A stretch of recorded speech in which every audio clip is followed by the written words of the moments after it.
Levaka, is located 30 kilometers from Kiev. On the evening of October 30th, Amina Okuyeva and her husband Adam Osmayev were on their way home.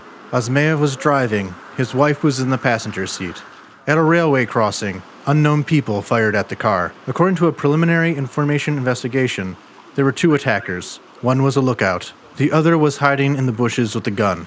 They fired several times. Amina was shot several times in the head. Adam was wounded in the leg. He's in the hospital in a well-guarded ward. She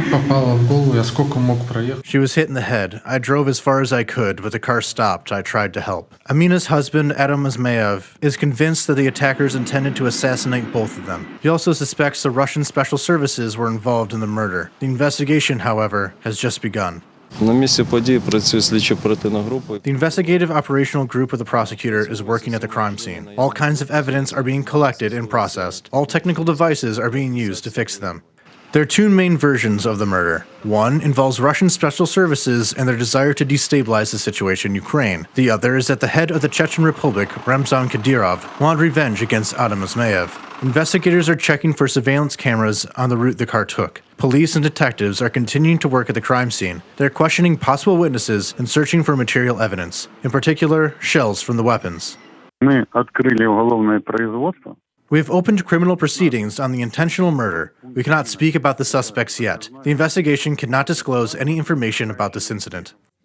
On the 1st of June 2017, in Kiev, an attacker who'd previously introduced himself as a French journalist opened fire on Amina and Adam. However, Amina returned fire and seriously injured the would-be assassin.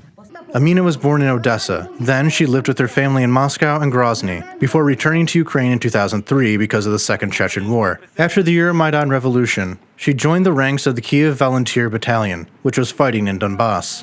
In one of the interviews with UATV, she noted that only by uniting can one fight against Russian aggression.